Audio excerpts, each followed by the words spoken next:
Welcome back, everyone. Recently, I did a buddy read and a buddy movie watch with Jessica on The Fellowship of the Ring. And we're going to talk about both the book and the movie. Jessica, for the audience, why don't you just give us a little info on who you are and what you're about? Oh, thank you so much, John. I'm so excited to be back on your show. And I've gotten to come before, and now I feel like I've definitely grown as as a teacher and YouTuber and all that. So yeah, like you said, my name is Jessica. I teach independently online. I also teach homeschool students, and I have my own tutoring business. So it's called JPEZ Tutoring. And if you're interested in online learning, especially if you know someone that's in 6th or 12th grade, that's usually where my target audience is. Just with COVID and all of that stuff, the business has really grown just with people deciding I'd rather learn online. Learning online is really more efficient than having to drive to school or drive to meet in the library. So that's really where I'm at right now. And, I'm an English teacher. I love reading, and that's why I'm here. Yeah, again, let me point to the right place. Just check me out here on Instagram. I do have my YouTube channel as well, and it's called JPEZ Talks, but it's also easy to find me that way just through looking at Instagram. So thanks so much for having me, John. Sure. Appreciate you stopping by. And I'll put in the description the links for everything that you've got going on. So Okay. we have a list of questions here, and we're just going to jump right into this thing. I've got about 15 questions to get us talking about the book and the movie, and I'm going to let you take this one first. Here it is. Many people have said that in The Fellowship of the Ring, the book was too descriptive and that it lacked suspense. What do you think in that regard? I would say the book, and I have my old copy here from the 60s. It was my dad found these. The book is quite honestly, it's beautifully written. You can tell it's not a modern book, and it's also not written, by a modern American, obviously. So I kind of enjoy reading those older books sometimes. And I think the language is good for studious people or people who are avid readers. I would not say this is a book for a reluctant reader at all. It's really for a very imaginative person too. If you have to love fantasy and you have to be a huge lover of fiction too. I will say there were times I felt impatient reading it. I know the first time I read it, I felt like it was tough. It was a tough read. I was a lot younger. And this time, I guess I still had that, I don't know, resilience, or I had that, what's the word? Like I knew I could get through it. But there were times I thought, okay, let's get there, let's get there. And I knew what was coming because I'd read it. And because, of Yeah. course, the movie, I'd seen it. So I think there would be times if I read this brand new for the first time without having known of the movies or anything, I knew I would have felt impatient. And that's just the world we live in today. I have a few books on my shelf they get right to the point, almost in a very simplistic way, and it makes me kind of miss the old. So I don't want to tell people don't read it, it's hard, but at the same time, I never felt like there was a lack of suspense. I never felt that way. Instead, I was just like, there was a lot of traveling, and it just felt like they were trekking across the United States. Like that's how long it took them. And then you're just kind of like, I want them to get to the point. That's probably where the feel of lack of suspense happening is just it was a long journey. You have to be patient. A lot Yeah. of modern readers aren't patient anymore because we haven't had to be. Yeah. I think having the proper perspective going into something like this can make a huge difference. And it's absolutely true that if you already know what's going to happen with the plot, it can make a book tough to read. That's why I put reading it off for so long, because I basically knew what was going to happen. And that's a long book, like It is. this book was. I, however, felt that it was quite an interesting read. Of course, I didn't know what to expect because I never seen the movies. I've never read the book. I don't even know what happens in the story. So perhaps that made it a little bit more interesting for me. I thought it was pretty good. And I thought it was particularly well paced when they were in the mines and Gandalf got snatched off and taken away. Yeah. I didn't expect that.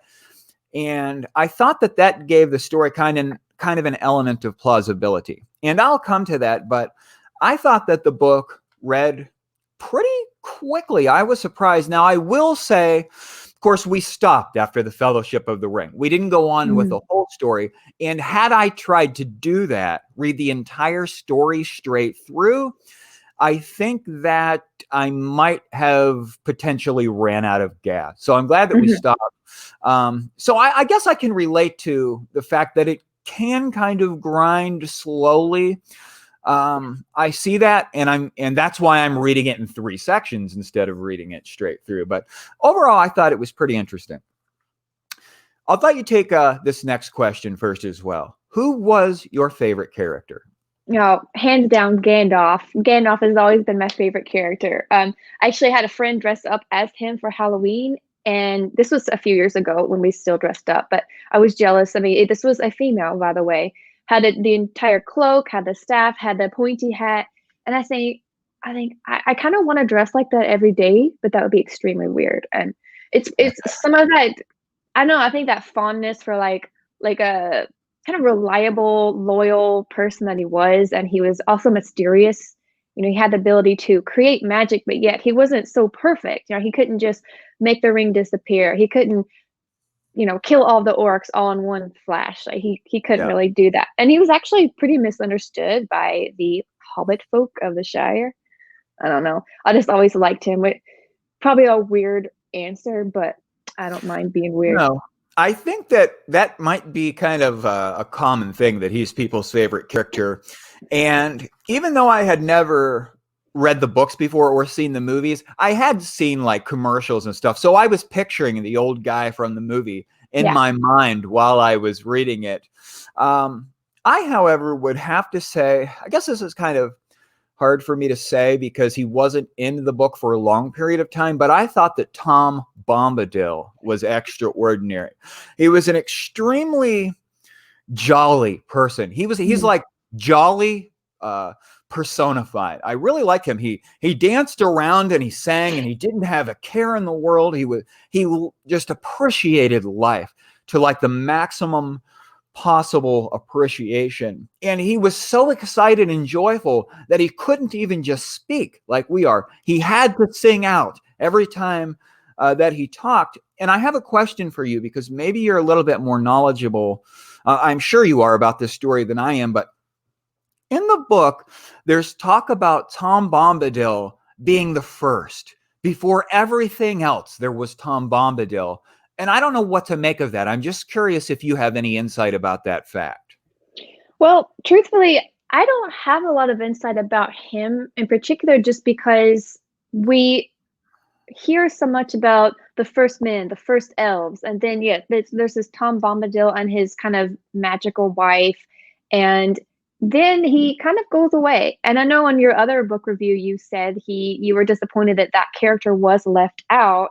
And it seemed like, what was the purpose of that? Because they did get into a little issue with one of those monster, like a barrow wight, and he saves them. He gives them supplies. He gives them a room for the night, and then he tells them where to go. So he was like a jolly, helpful character. It's almost like it's almost like Adam and Eve, or like I felt like this Mother Earth thing going on with the wife or whatever she was to him. So I think, and that. I'll answer this later with one of the other questions if we get to it, but I was thinking that if we had more background information about him, we could say more. That's just how it would be. I don't know if there were ever any other publications about this character, because he's just kind of there and he seems really full of life, and then they move on. You think, why couldn't he have played a bigger role, I guess?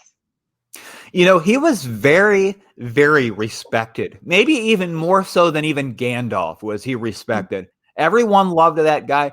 And I think it might have even have been Frodo that contemplated giving the ring to him, because he was the most admirable person around. If the ring was not going to be able to corrupt someone, it must be Tom Bombadil. But I think it was Gandalf that said even Tom Bombadil in time would be no match for the ring. So he was pretty interesting. And I guess maybe I can see why they left him out of the movie, because his part is kind of just there. I don't know if it doesn't really fit with the overall arch of the story, but because they kind of just take a detour, they meet with Tom Bombadil. He tells him that they'll save them if they ever need him. Immediately they need his help, and he saves them, and then he's gone. So that was kind of weird, but I would like more on Tom Bombadil. I thought he was pretty neat.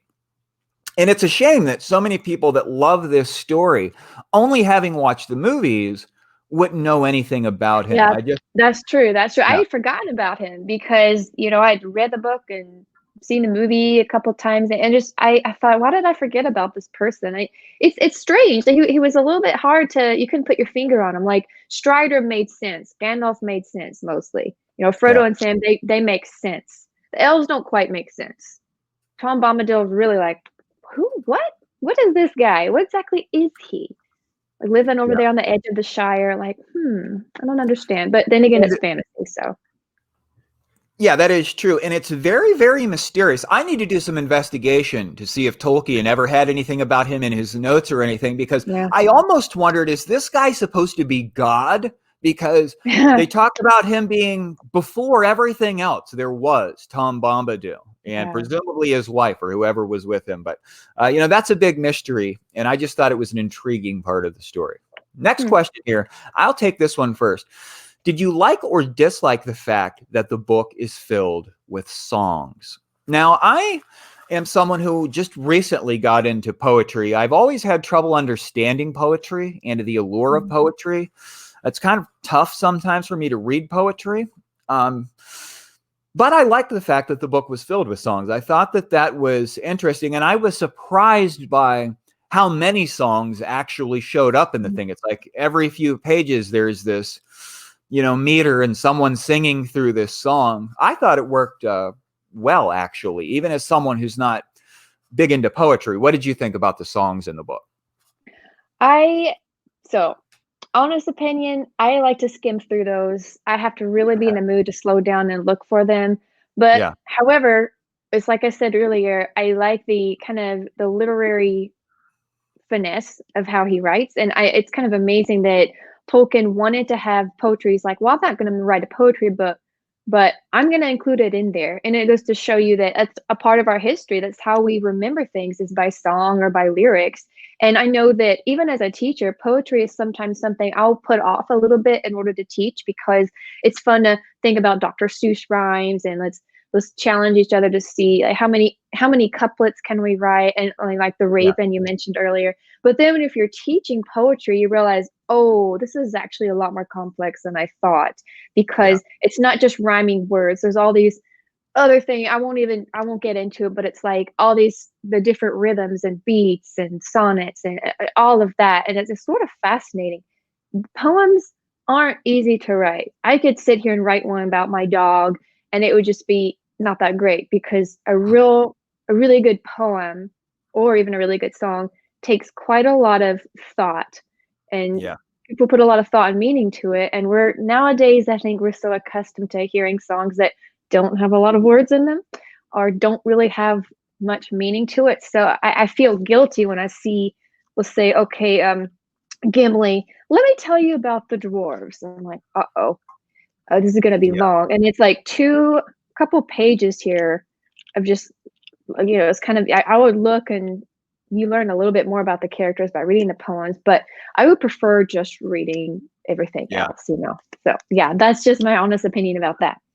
Yeah, it was kind of excessive with the poetry. There were a lot of them through there. Every time that Tom Bombadil spoke, it was in song.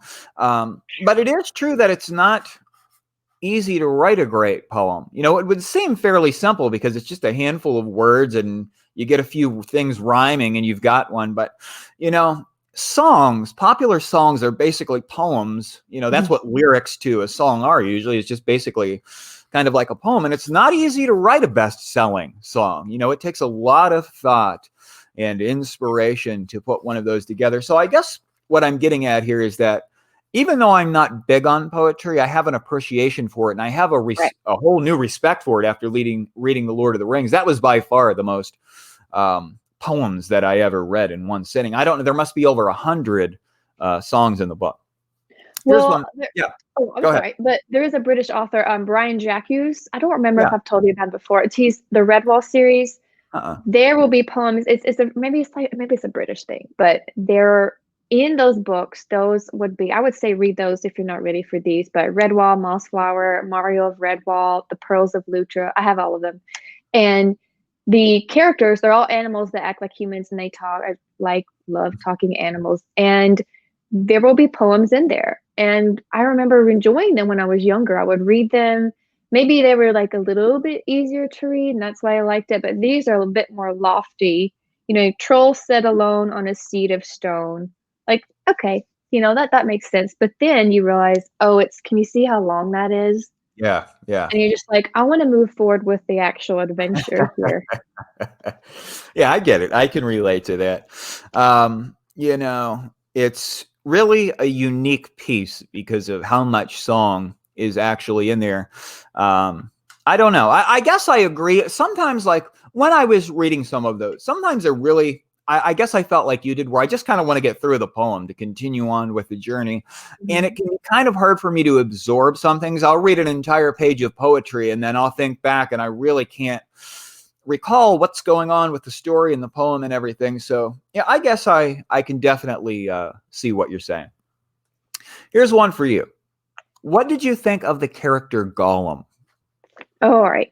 Gollum, I love him and I hate him at the same time. Gollum is actually a key character, much more significant than I realized, because first of all, he's creepy. He's pretty scary. Definitely in the movie, I feel like they knocked it out of the park with that character. He's just like he is in the book. So I wrote this down. Let me see if I can get this.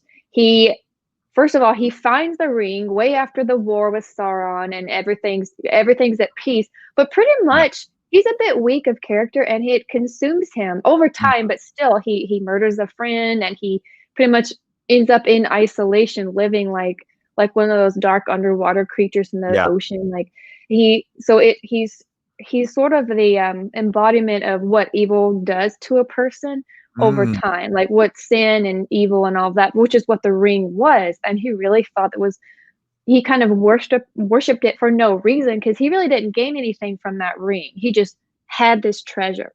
So then later, Gandalf, when he goes on his adventure to find out the background of the ring, they find Gollum and they realize what happened. Like, where did the ring end up? Well, he had it, and then Bilbo had it. And then they try to get information from Gollum to say, like, where have you been? Where is it? It's really okay. What happens next? The people from Mordor find Gollum, and they supposedly get information from him to say, where is this ring? You once had it. Where is it? And all he can say is Shire, Baggins. I mean, because of that, the whole quest happened, because they were pretty much in pursuit of Frodo the entire time. Yeah. So if it weren't for Gollum, none of that would have happened. And I also love how Sam just distrusts him the whole way, and people pitied him. The elves pitied him, and he still escaped. So I think he's a master manipulator. People who sort of look forlorn and innocent can get away with a lot. I mean, a lot of serial killers, weren't they well-spoken and charming? And not that Gollum's a serial killer, but he's got this evilness that it's sad. He didn't used to be that way, but you can see the change in him. Oh yeah, and he wants that ring back. I thought it was comical because when they're in the mines of Moria, someone deduces that there's something in the area, and they don't know what's going on. Gandalf knows about it, but and at some point they're going down this river in a boat, and Gollum's like swimming along, trying to stay with them. He's got his eye on that ring. And I actually laughed about how obsessed he was with that ring and his technique to try to get it back, which was just to follow them very closely. And he reminded me of someone that was like a heroin addict or a cocaine addict, right? That was just being consumed by what was going on. And the thing actually thought that it had something, right? But what was really happening was it had lost everything and it was being destroyed. And here's a misconception that I had. I'm sure it must be a misconception on my part, but I thought that Gollum was just like a normal man or hobbit or whatever he is, just a normal person. And then when he got the ring, that it transformed him into that ugly, hunched over. But the way that I think the movie shows it that he actually looked physically like that before he came into possession of the ring. I don't know. I'm going off here on kind of like a side point here, but I just thought that it was weird that he was like that hunched over, bizarre looking creature before he found the ring. Because I always had this idea that the ring made him like that, but it must just have been a misconception. Yeah. He was a hobbit-like creature. I think they don't describe him as being just like the hobbits. I think the hobbits are just native to the Shire. He lived. Yeah. Was he in the Shire? The Shire's huge, but he had his own. They had their own little community. Smeagol was his old name. So Yeah. for the movie, he's not exactly an attractive character. He's no elf, but Right. he was physically healthy and had a life. And then that's what I think. It almost shows that when a person's turning evil, you may not ever really see it on the outside, but on the inside. And so Gollum had become ugly. It was like showing outwardly over the years, because it also prolonged his life, oddly enough. So it gave him a longer life, but not necessarily a better one, not at all. Oh, he was all messed up down in that cave, and he would just have the ring and spend his days down there eating fish and whatnot. It messed him up. And I'm curious to see what happens with him in the upcoming installments. Because I was watching the end of the movie this morning, and I think maybe Gandalf says that he thinks that Gollum will play an important role at some point. And I'm sure you know all about that, but I don't. So we'll move on here. You'll like it. You'll see. Okay, I'll take this one here first. And I don't know the answer to this, so maybe you can enlighten me. Why is it important that Bilbo give the ring to Frodo? Why does he have so much difficulty in doing so? Well, I think I know the second part of that. He has so much difficulty because the ring has agency. It has a very addictive, intoxicating, powerful influence on people. And just like a narcotic drug, even though they can see themselves being destroyed by it, they're just interested in consuming more and more with that ring. So it was hard for him to give it away. And in the movie, I thought they did a great job because Gandalf is kind of arguing with Bilbo about leaving the ring behind.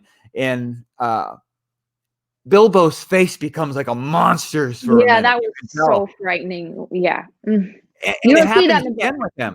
It happens again with him when he sees the ring on Frodo's neck later on in the story.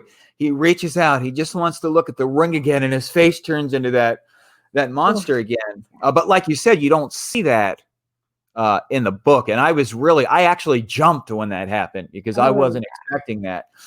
But as far as why did he have to leave it to him? Well, what I know about the scenario is that Bilbo did especially well with the ring because of his admirable traits, right? He was just such a great person that it wasn't quite able to get the hold over him like it did Smeagol or Gollum. So I was wondering, why doesn't Bilbo just take the ring? It's his problem. Why leave it to Frodo? Well, the only thing I can see here is that Frodo has a very similar admirable kind of personality. So if it did have to go to someone, Frodo would be a good choice, but I don't understand why Bilbo didn't just take the ring himself, being a well-traveled person. Do you know why he had to leave it behind? I think this is a great question, and I've wondered it myself. So I really think that Bilbo had already lived most of his life. Like, he'd had the adventures with the Hobbit, he'd written the book about it. And so even though the ring had prolonged his life, so let's not forget that too, it had that effect on him. And now he's sort of, it's like even Gandalf had said, you've done your time. I think it still had a stronghold over Bilbo. And if Bilbo continued, I mean, he had years with this thing, being married to it. Yeah. And if he tried to make the journey to Mordor, maybe he would have been overtaken quicker because it was already a part of him.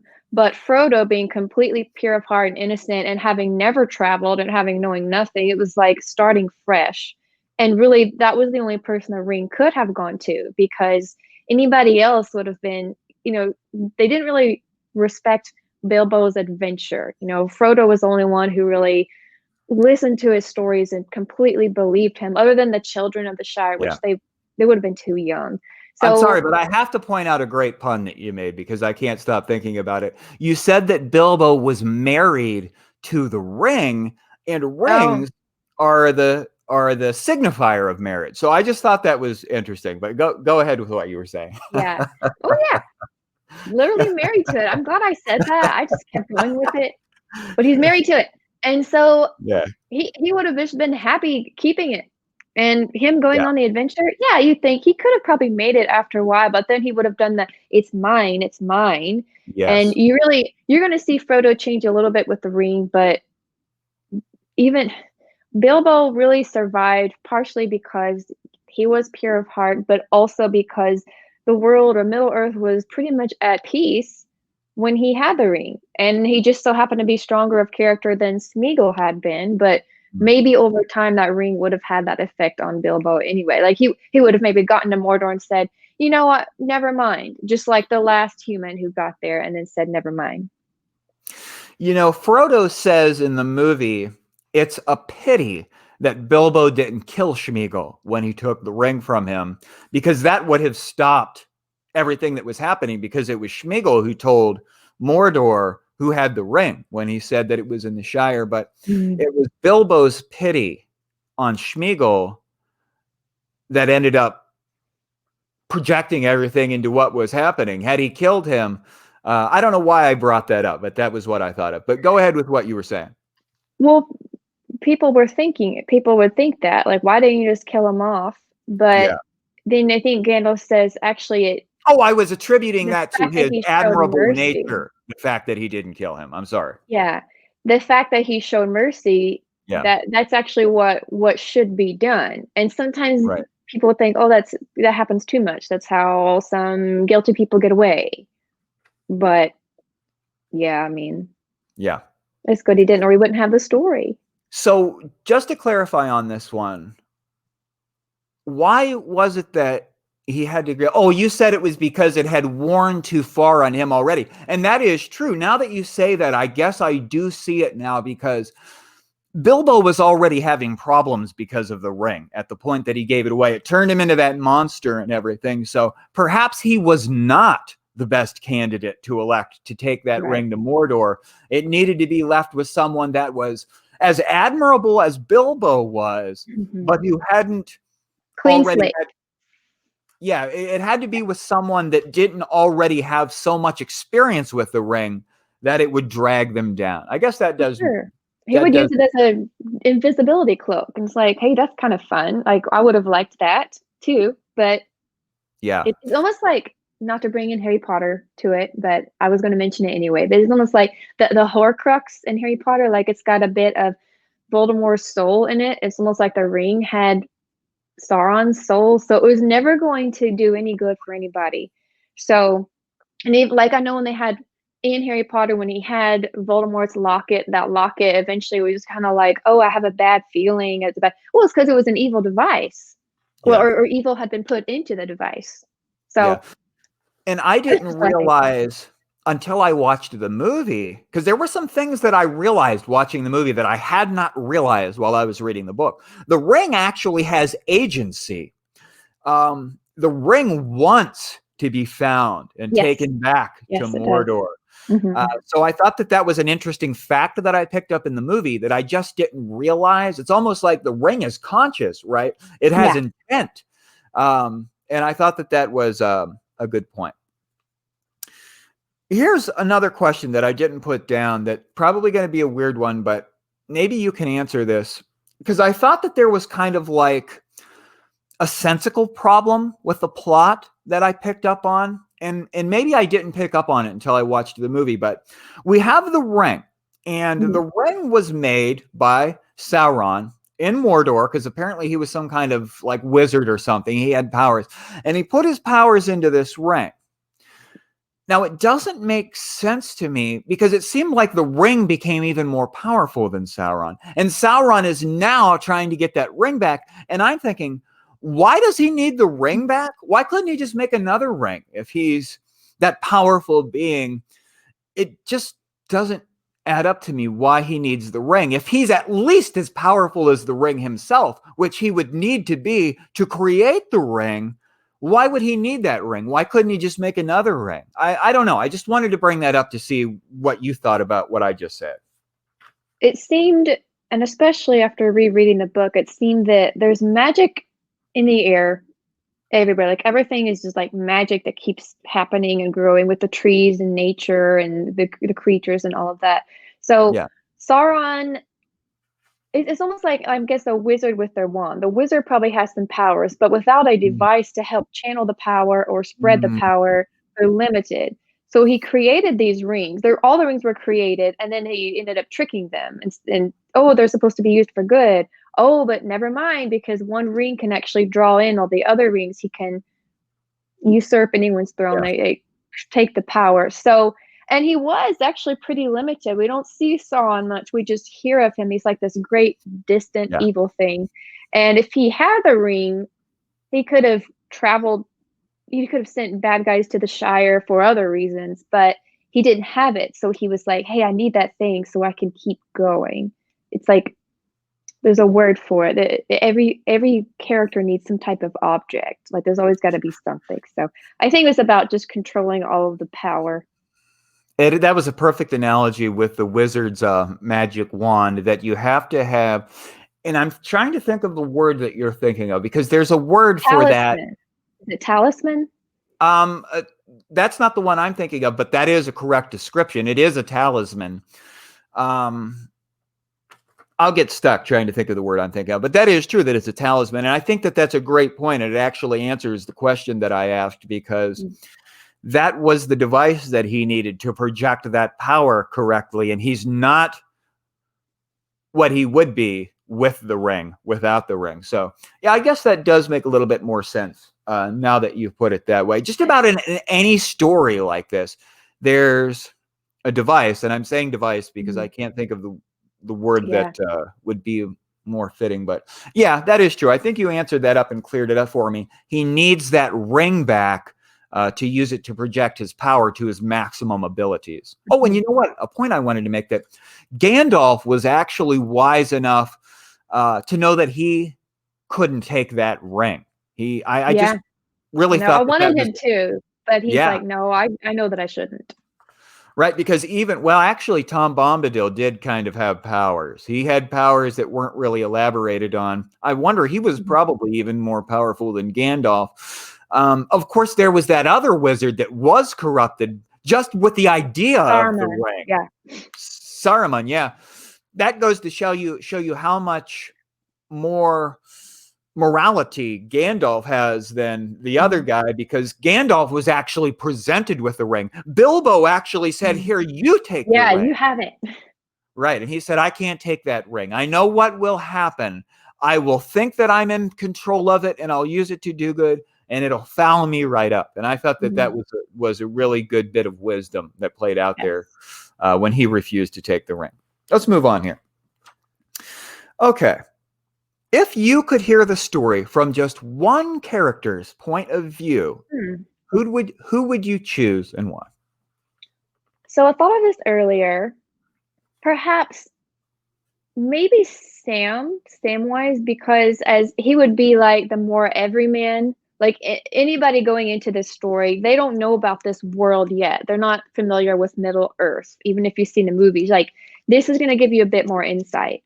So for Sam, everything would be like a fresh new surprise, because if we heard it from one of the elves, they would have been wise to it. They would have known a bit more. Now it could have been from Gandalf, because he knows everything, and we could have heard more about where he came from, and how a bit more of the history, or what really happened when he would show up in the Shire, then he would leave, then he'd come back. But we don't have to know everything as readers. I think that's what helps create the suspense. So I think just Sam being, it's so funny going back and reading him now. I'm like, he called Frodo master sometimes, which I'm like, I would never call my friends master. That's weird, but that was their culture. Right. So I guess Sam would be my final answer. It would be weird in our society to call someone master. But that also showed how loyal and how much respect Sam had for Frodo, that he basically was just under his command. And he also puts himself directly in danger. Even if he thinks he's going to run directly into his death, he will do it. At the end of the movie, he goes out into the water to try to catch Frodo, knowing that he can't swim. And of course, he starts drowning immediately. But I thought that really signified well just how far he was willing to go to try to help Frodo. So he must have really respected the hell out of that guy to push it that far. And, that's a great point that you make.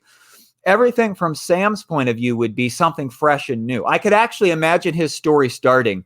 He would start it out by saying, I was mowing the grass outside the window. You know what I mean? Because he overheard Gandalf and Frodo talking. That was where he comes into the story, where he's cutting the grass and he overhears them talking, and the wizard rips him into the room and everything. But that is true, and it would be a fresh perspective because Sam had never even left the Shire before, if you recall.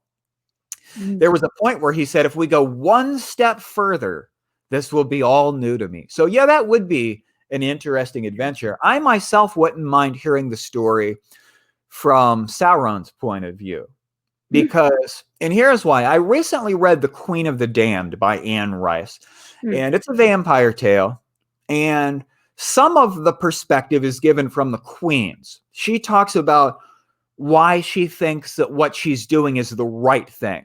And it would be easy just to write her off as crazed and evil and horrible with what she wants to do in that book. But when we get her perspective, it actually kind of makes sense from her point of view. So I'm wondering what we would learn from Sauron's point of view. Did something happen to him? And maybe we do get that as the story continues on, because I don't know what to expect. But I wonder if there would be any way in which Sauron could be presented where what he's trying to do is valid. And the way the story is, he's just horrible, evil, the worst thing ever. But I just wonder if it might look differently if the story was from his perspective. So that's what I've got with that one. All the Avenger fans right here will say, oh yeah, just like, oh gosh, I'm drawing a blank. The guy, the purple guy with the hand. See, even he had to have all the jewels in that glove before he could have his full power. You know what I'm talking about? No, on the Avengers, the big, I can't believe I can't think of his name. The big evil guy in the last movie where he makes half the world disappear. In the Lord of the Rings movie. No. In the Avengers. In the Adventures. I'm not even familiar with that. I actually said Captain Planet. Are you familiar with Captain Planet? No, but I know if whoever's listening, they will say, oh, come on, the Avengers with the Avengers. Captain America, Iron Man, all of that. Oh, that big, muscular, monstrous thing. Yeah, I know you're talking about. The glove with all the jewels in it, and if he didn't have all of those, he didn't have his full power. And then, but he thought what he was doing was right. So it is interesting to hear a bit from what supposedly, allegedly, the bad guy's side. You're not going to see that. I don't want to spoil it for you, but you don't. Yeah. That's probably what would be lacking if you said, what would you have more? What would you like more in the book? And I'd say, well, a little bit more perspective from a couple other characters, him or it being one of them. Yeah, Sauron's perspective, that would be a good piece of fan fiction. Someone perhaps could write a fan fiction story where they make Sauron out to be the good guy who's after redemption for everything that happened to him. You know what I mean? I don't know if that could be made to work, but I'd be interested in giving it a try.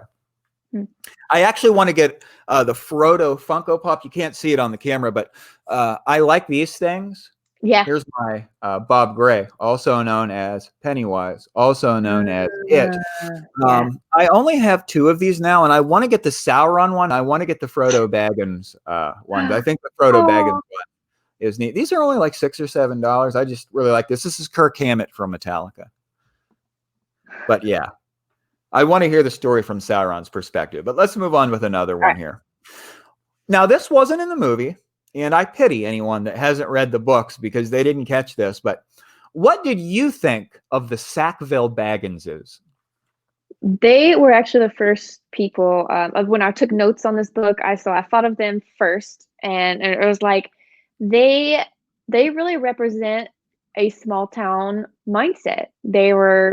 I feel like most people can relate to having family members, or at least knowing people who have family members who are just waiting on grandma's money or waiting on dad to die so we get that money, we get that property, because everyone has this sense of selfishness inside of them. And it also, I felt like seeing those characters, seeing how it was a bit amusing, but I don't know, very on the nose. Like, come on, guys, like you're just hanging around. You're not nice people. You want all of his physical things, and you never really had a good relationship with him. You never tried to, what I say, Frodo, Bilbo or Frodo. They never really, whatever it was. I've heard of people being this way before, and it's kind of embarrassing because Yeah. they're acting childlike. Sackville Bagginses. And I think that was probably one of the more relatable things in the book, is like, oh, they have this in this fantasy land. They have family issues and some selfishness and some double-minded things going on. Oh, just like in our world where we've got some of the same things going on. So they were, I hate that they ended up with Frodo/Bilbo's property, but you know. Well, that shows the admirable nature of Bilbo. He could have screwed him and got a good laugh out of giving it to somebody else, but he recognized that they were his relatives and it was the right thing to do. In the damn movie, he gives it to Frodo, right? Because Gandalf actually comes in and says, Bilbo left you the ring and Bag End. And I thought, no, they cut the Sackville Bagginses out of the damn movie. But I really liked their pompous personality. They were entitled to that damn house and everything that went with it and the money and everything, and they were going to get it. That's how they presented themselves. But that's a good piece of insight that you've got, that gives the story an element of plausibility. The same thing happens among the Hobbit relatives and whatnot as what we would experience. So that's pretty interesting. And the Sackville Bagginses, I was laughing aloud as I was reading them, kind of like I was with Tom Bombadil. I thought that they were, even though they were a brief part of the story, that they were an important, essential part of the story. And I just wish that they would have made it into the movie somehow, but they cut that out.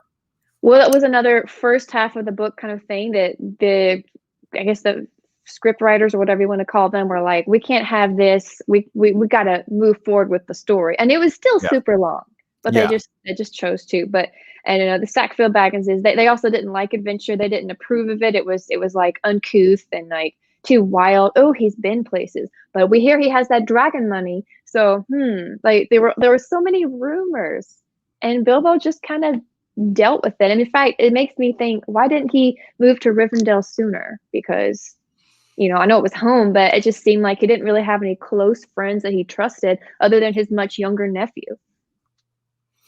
That is true. Now that you mention it, it looks like, well, he also had Gandalf, but Gandalf wasn't frequently around, right? Because he was out on his own missions and everything. And I'd like to have more about him. And it would be nice to have like a fictional literary biography on him, like you said, dude, to find out more about what he knows about what's going on, because it would be interesting to pick his mind, Gandalf. Here's one for you. If you got the chance to ask the author of the book one question, what would it be? Probably the hardest question.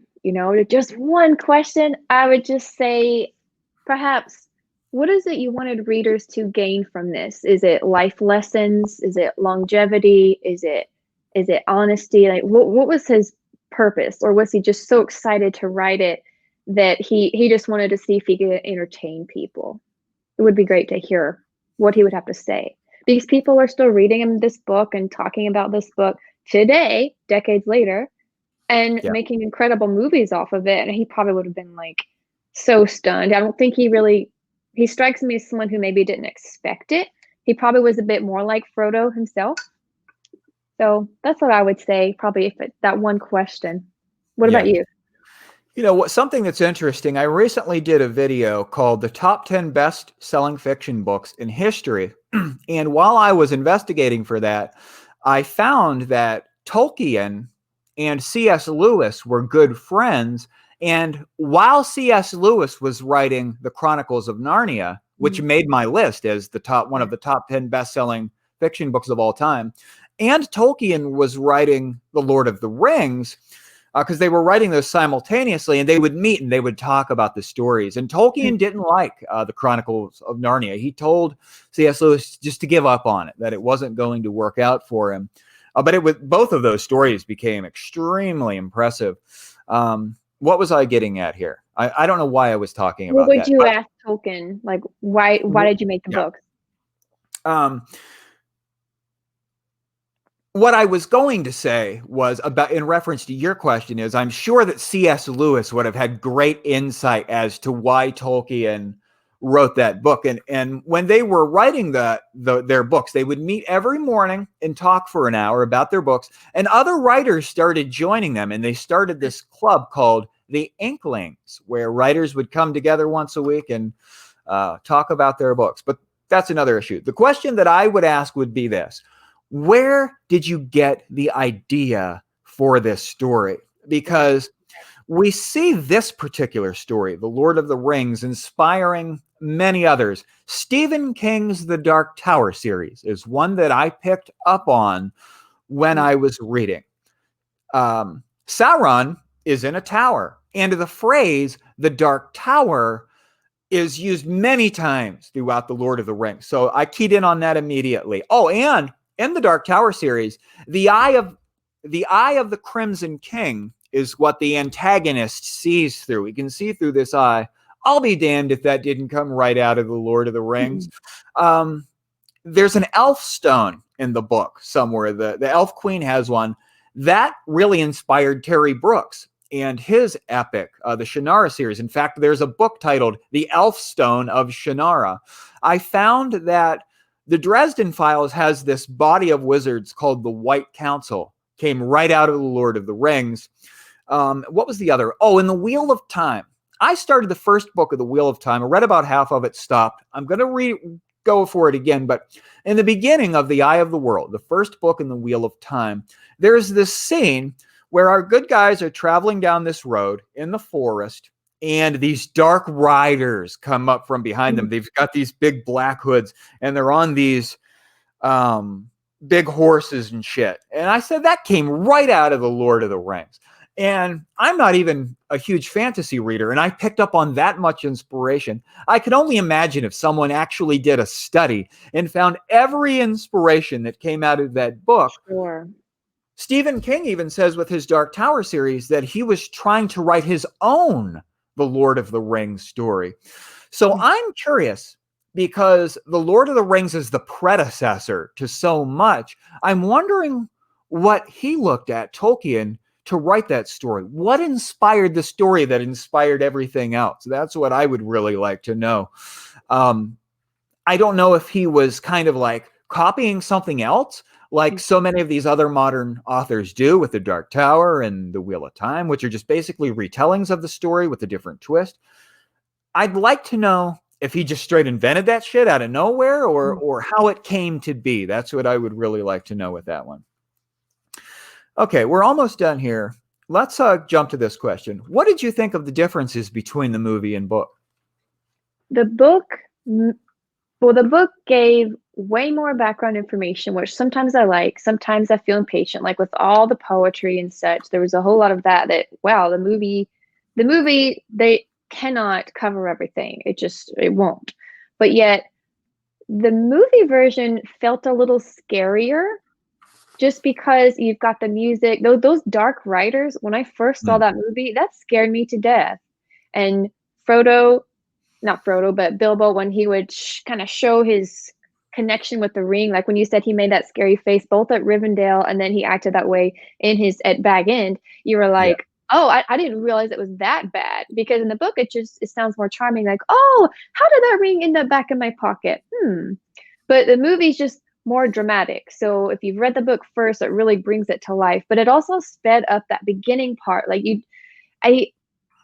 you do lose some of that intensity when you see how quickly the beginning moved. Like, for example, Gandalf showed up, visited Bilbo. They weren't thinking about the ring. He leaves for several months. In fact, Frodo is actually in his 50s when he starts this journey, but in the movie, he looks like a 22-year-old or something.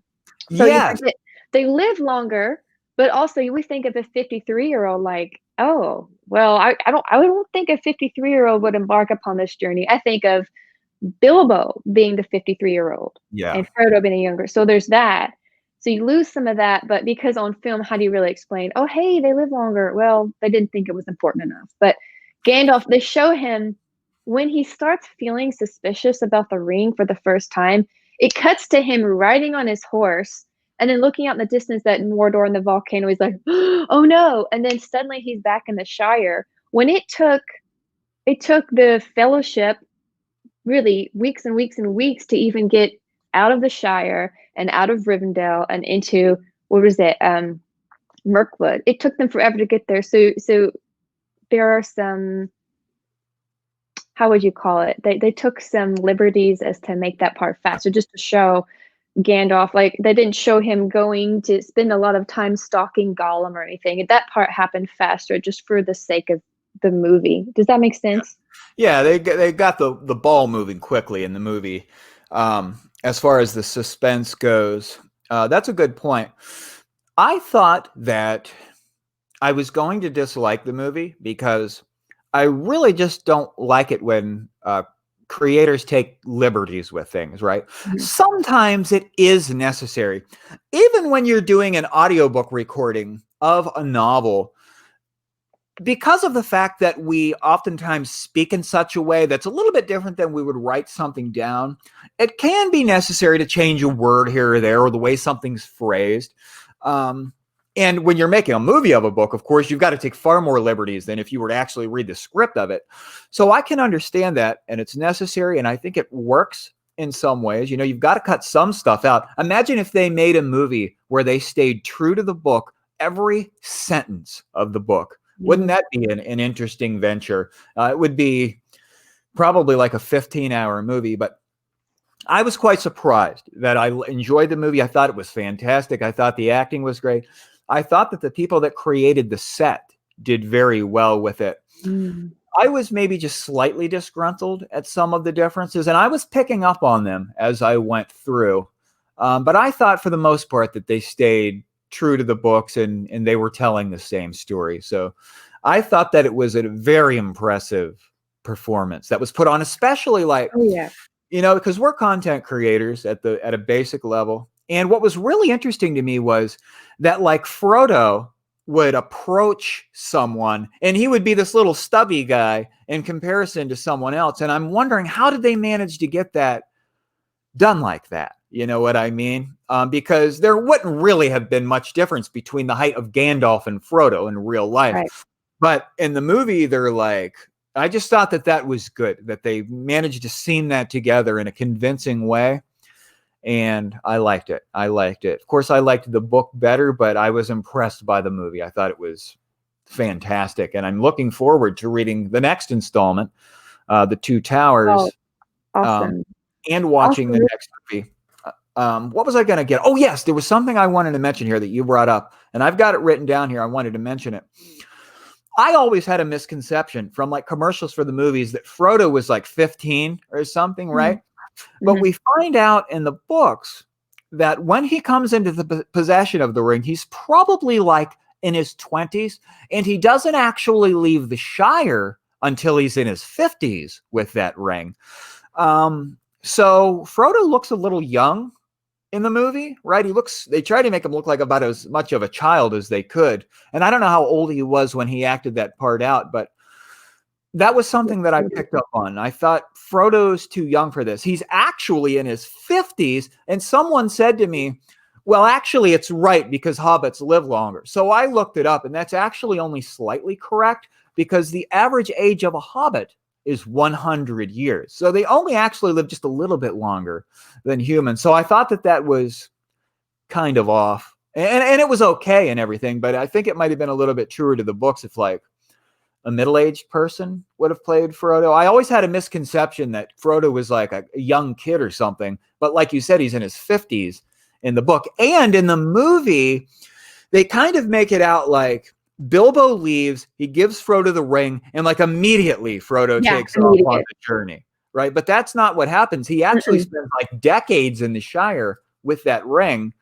before Gandalf comes back and says, we've got a problem, right? So like you said, and they kind of just went through some stuff real quick in the beginning to get the story rolling, and that was something that they cut out, was the time that Frodo spent in the Shire with the ring. So, but anyway, I thought that it all worked out very well as far as the movie went. I was quite impressed by it. It was one of the best damn movies I've ever seen. Oh yeah, for sure.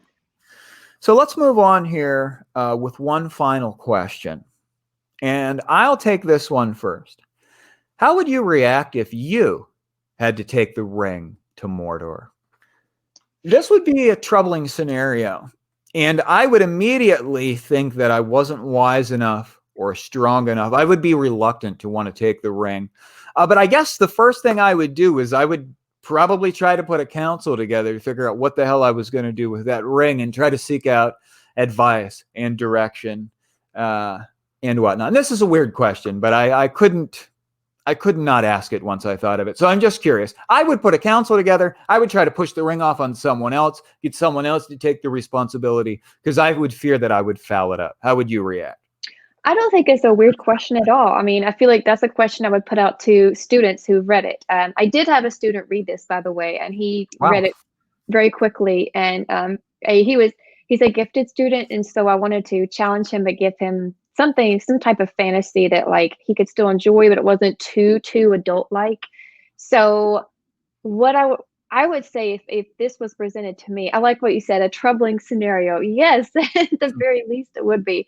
I think I would do, at first, it'll say if I'd been younger, I would have been like, yeah, I want to go on an adventure. I want to get rid of this thing. But now that as an adult and I could see so many scenarios of how this could go wrong, I would want to give it away. I think I would try to give it to somebody else because I'd realize, I don't want to commit to this. It's too much of a burden.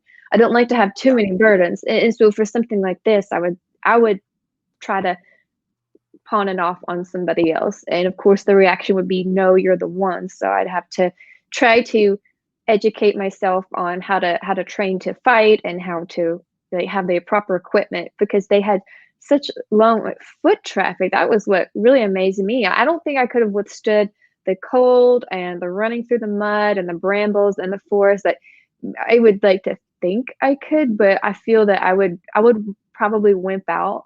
Frodo certainly did. In the movies, they show him, there's a lot of whining, but I would not want that burden.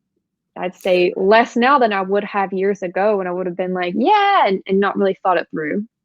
Yeah, that's a great point with the traveling, because that could be such a problem, and in the movie, of course, it looks fairly easy, like they're traveling, but they're going a long way. You've got to carry food and everything. Yes. And to carry your food, you would run out of food like just within several days. You know what I mean? It would be a very, very big challenge that the average person would really struggle with. And in the movie, they actually, years ago, I was with this woman for a few years, and we used to watch movies, and she had a son that was about 10 years old or so. And I would always point out things in the movies that were unrealistic or that couldn't possibly be happening, or they're different from the book, right? And they always hated me for it. But one thing that I would have pointed out had I been watching that movie with them would have been that Frodo was actually climbing a mountain that was covered with snow in his bare feet. Yeah, I was like, there's no way in hell.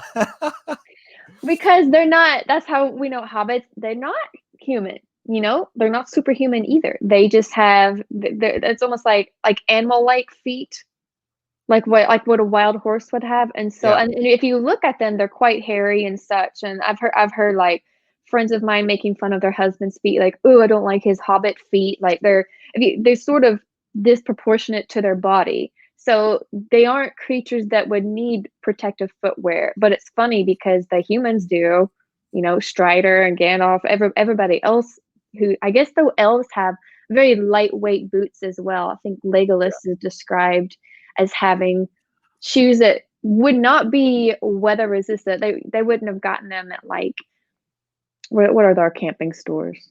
Now we would really gear up with everything, but they didn't have to do that. It's kind of funny. And in the movie, they made sure, okay, these hobbits, they don't have footwear. Nope.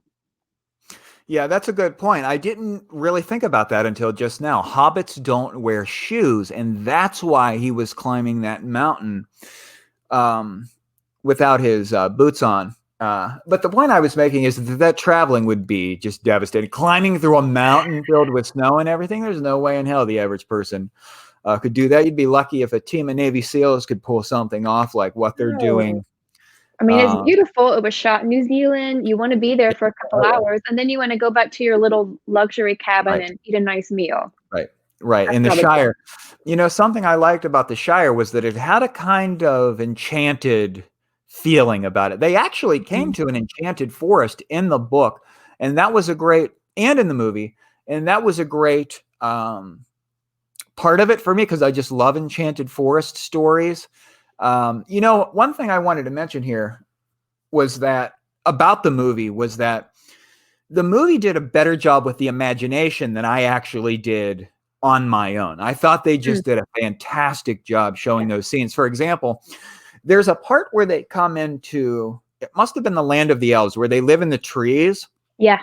And in my mind, while I was reading the book, I basically pictured them in like these ramshackle plywood, you know what I mean, cheap ass setup. But in the movie, it was like, oh my God, this is fabulous. Quite elaborate.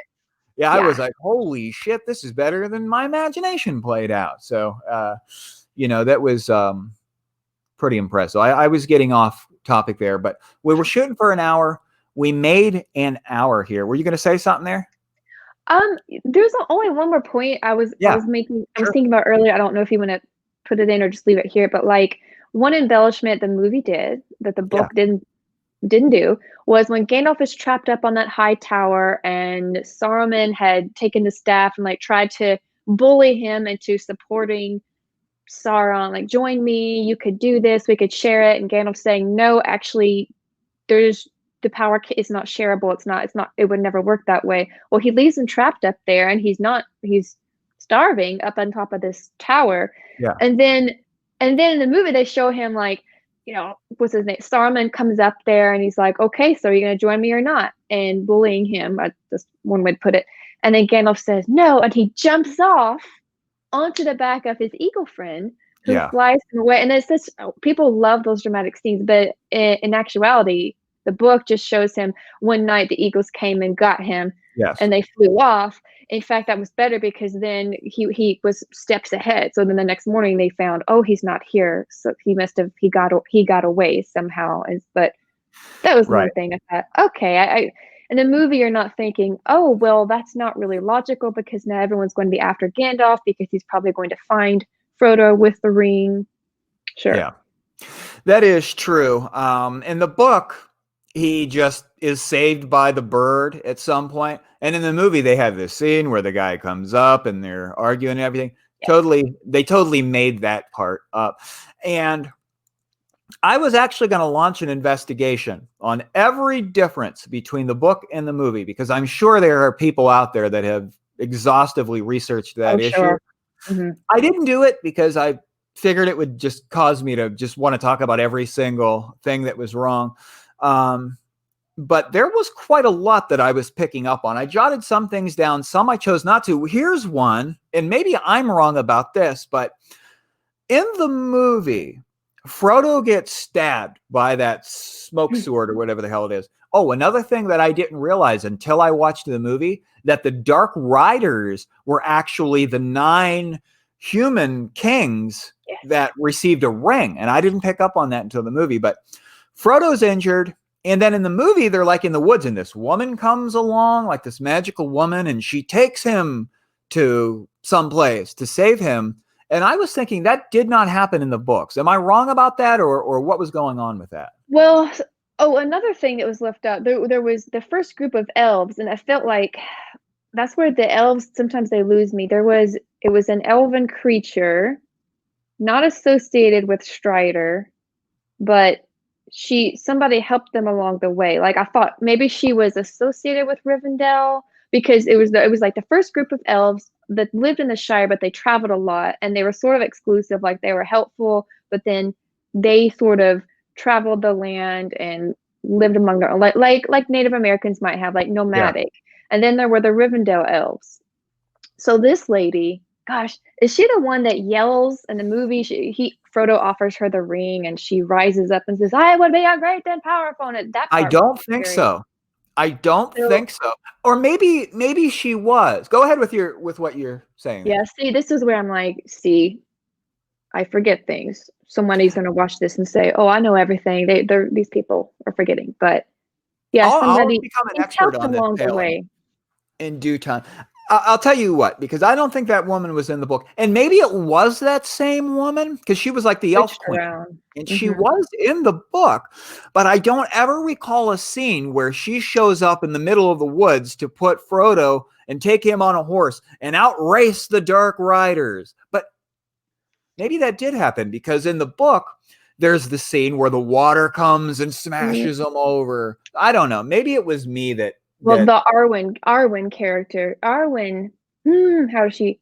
Like, she's there, but and I thought you were going to talk about like the magical chainmail that he has, how that actually it protected him, it kept him from dying, but yet he was still quite ill, and so they yeah, were able to give him some temporary medicine until the elves, who have much better healing powers, were able to help him. And then in Rivendell, he was fully recovering. And another thing, in Rivendell, they spent several days, even though the ring, destroying the ring was becoming more and more time sensitive. In the book, it just seemed like, oh, it is, but we really like it here in Rivendell. We're gonna stay here the whole time. for Which, like by the way, weeks and whatnot, right? and you're like, I was getting nervous for them. I thought they need to go. Hurry up, Yeah. form the council, the fellowship, and let's go. There's a scene in the movie that, like, I was shocked at it, and I don't recall it happening that way in the book. And maybe it did. It's such a minor thing, but at that city, there's the city, and maybe it was Rivendell, where there's like a doorkeeper, and there's like slots in the door, and he would look out, and he had another one for hobbits. Remember, it was down real low. You remember that part? That's where they're going to the tavern where the Knight Riders first show up. Right. Well, I Right. hate that I forget.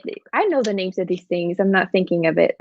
Where there was the bartender who was supposed to give a note to Frodo to say, "Hey, you need to hurry up," and instead he didn't get it until last minute. Therefore, I love that part where the Knight Riders come in and they're stabbing the lumps on the bed, and then they pull the sheets back and see, oh, they've tricked us.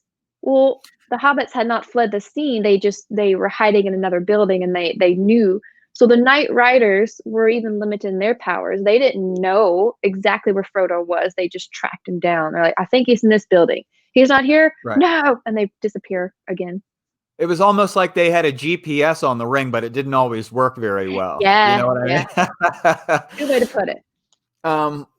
With that, there was another difference inside that tavern where in the book, Frodo decides to get up on a table and he starts telling this immaculate story. He's trying to just, because what happens is like Pippin or that other guy, he was like saying too much at the bar about what they were doing. So Frodo starts talking this big story to distract everyone. And while he's on that table, he does something and he falls. He falls off the table. And when he falls, he puts his hand into his pocket. The ring goes on his finger, which I thought was like really unlikely that something could happen like that. But of course, the ring had agency and may have wanted to go onto his finger. But it happened different in the movie. In the movie, Frodo is just like walking along and he trips over someone's foot and he throws the ring up in the air and he puts his finger up in it and it comes down onto his finger and he disappears. But there was a difference there. And that was one of those differences where I was like, did it need to be different at this point? I liked that scene better in the book because it was Pippin and Merry, his little jovial friends. They were talking too much because they were drinking, which is also something else that Tolkien wasn't afraid to leave out. I'm not going to hide smoking and drinking from children. Like it's just there. It's just something mentioned. And they were warned, hey, be quiet. Tell everybody your name is Mr. Underhill and all that. This is a secret mission. And then they go and try to screw it up for him. But, they end up doing better things later. But yeah, that book seems better. And, something that was not specifically in the book was the fact that Gandalf, Bilbo, and Strider smoke marijuana in that movie. And when they're on the hill in the movie, Bilbo actually says, this is the best weed in this area or something like that. And then he says it's the best weed. Yeah.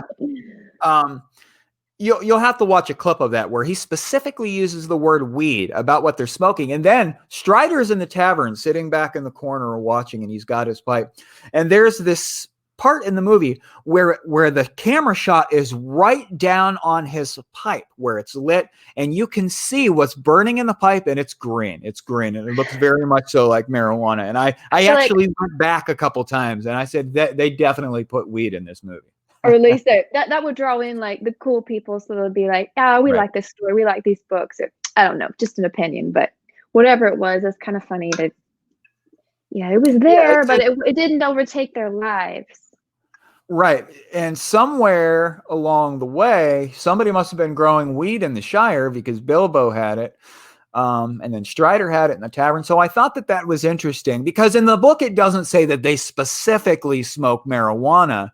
But in the movie, that's what we're led to. Well, just in modern day, that would be, why else? There's like pipe tobacco, and there's all of that, and like it was more common, I guess, for the men to smoke back then. Yeah. Hey, there's one more.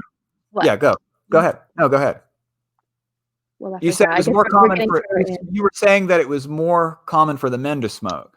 I suppose because I still think of this, even though it's a fantasy world, this took place, I want to say, like centuries ago. It just has that feel to it. Yeah. So back then, well, I guess the movie may have taken some liberties and just said, well, let's make this whatever they're smoking, we can have it be in this movie, and it's not like that's an illegal substance. And in their world, it was just something. It was like a treat for them, just something that they had, and then something that might make them more relaxed or make them think about what's going on. Just kind of.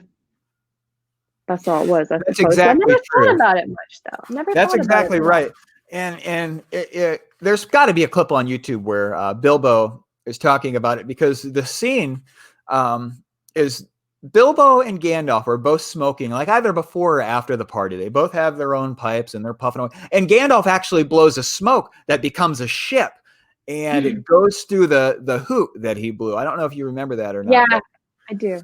Yeah, watch that.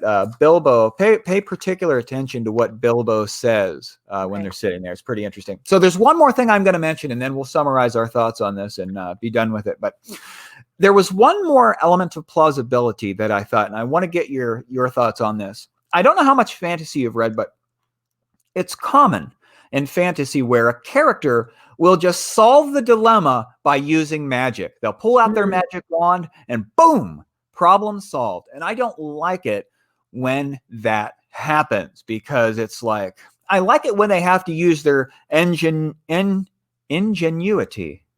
I botched that word, but I like it when they have ingenuity. I like it when they have to work through their problems and get through it. A little magic is okay here and there, but in modern fantasy, it is so common for someone to resolve an issue just by using magic. And I felt that Tolkien did not do that in The Lord of the Rings. For example, Gandalf was not all powerful. He was suffering like everyone else. He couldn't just, of course, he had that magic liquor in the book. I don't think that was in the movie. That warmed them up. Mm-hmm.